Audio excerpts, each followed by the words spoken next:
Narration 1936. I think this is take 3. 1936.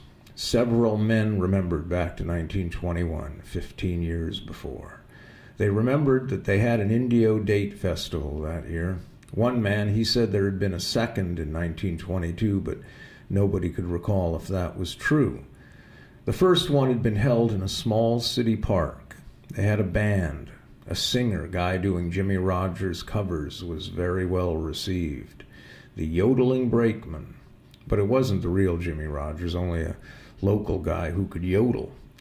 But now, in 1936, the date industry had grown. They knew more and more people were moving out to the sun-drenched Palm Springs area.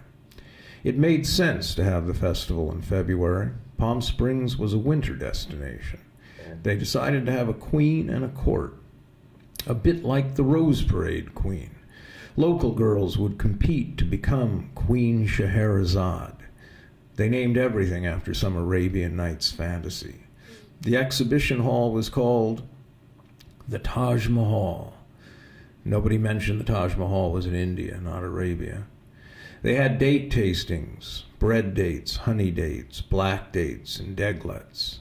They borrowed some ostriches from somewhere and had ostrich races. There were 30-some date farms, big ones. Jaime Cristobal was hired to ride around on an Arabian stallion they borrowed from Point Happy. Jaime worked on a local ranch. They paid him 50 cents for the day, but he got free food. Food was mostly dates. Jaime was born in Tijuana. His brother had come north a few years before, and Jaime followed in 1933. He'd worked construction on the Taj Mahal. A grower named Anderson hired him for 1 September to harvest the dates. They had to pull the paper bags off the dates and then cut them down. It was shit work. It was hot. At nightfall at the 36 Date Festival, most everyone was drunk. The pig races were a big success. Jaime was tired that evening. He'd been on that horse all day. He was sick of eating dates. But the next year he returned and they gave him the same job.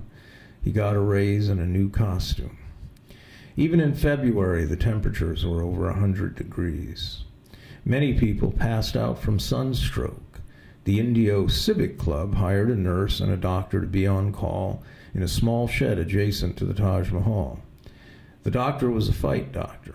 The nurse wasn't a nurse, but she had once gone to nursing school for over a semester. Later in 1941, Jaime bought a house in the new city of Desert Hot Springs. The town was founded by a man named L.L. Coffey. Coffey and Cabot Yerxa formed a trust with various ranchers and business owners in the Coachella Valley area. And they purchased land and created 14 one-acre lots. Jaime bought one. Coffey later built a bathhouse. More bathhouses followed. Jaime worked one job as a towel boy and another as a horse trainer. He longed to return to Mexico. He had married a woman who was a member of the court of Queen Scheherazade, first runner-up, in fact. But she put on weight after their first son was born. Jaime began to sleep with bar girls that frequented the bars in Indio and Mecca. His son became a prize fighter later and trained in Mecca. Cabot Yerxa was related to the Cabots of Boston. When he met Coffey, he mentioned the water, the mineral hot springs beneath the sand and rock. Coffey had been to spas in Europe, he said. He knew about this stuff. They began to survey the area. It was all about water. The water they tested was rich in minerals. Health was a big topic back then. In California, health foods and exercise and sun. In Desert Hot Springs, they added water.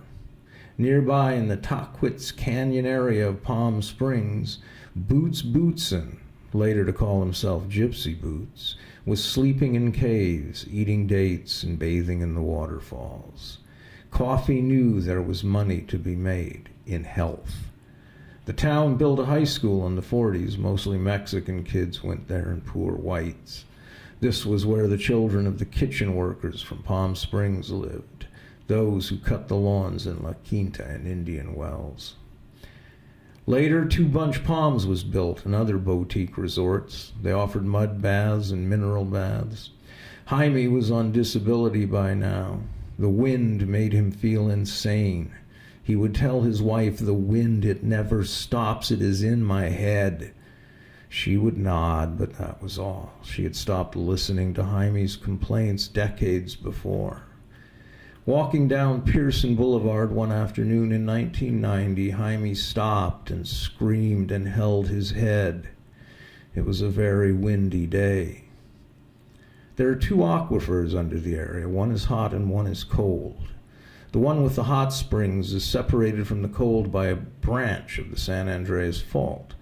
The water from the cold aquifer has won awards for its clean and fresh-tasting water. The mortgage meltdown was extreme in Desert Hot Springs. The city declared bankruptcy in 2001. Jaime had his brain hemorrhage the year before. His wife lost the house in 2002. She lived alone by then. Her son had moved to Moore Park, California, and worked in a motorcycle repair shop. She decided to move to Cathedral City. She had friends there. The day Jaime fell, it was 108 degrees. When he stopped and clutched his skull between his hands, Jaime saw visions of Red Claw, and he saw the Virgin of Guadalupe. He heard the music and singing of celestial bands, and they were playing a song he could remember from the Second Date Festival bandstand. He saw dark purple clouds pass at great speed above the San Gorgonio Pass. The wind cut into his basal ganglia and fused part of his brainstem, and this wind deposited tiny grains of electrified sand in his hippocampus. And as he dropped to his knees, he could no longer hear his own screams. The Virgin smiled, and Red Claw laughed, and the sky opened, and a message passed, fleeting across what Jaime took to be the heavens. But he could not read it. He knew his brain was going dark and in moments would go dead. He knew. He called out, but he wasn't sure if any sound came from his mouth. Then he fell face down on the dusty pavement of Pearson Boulevard, and everything was dark.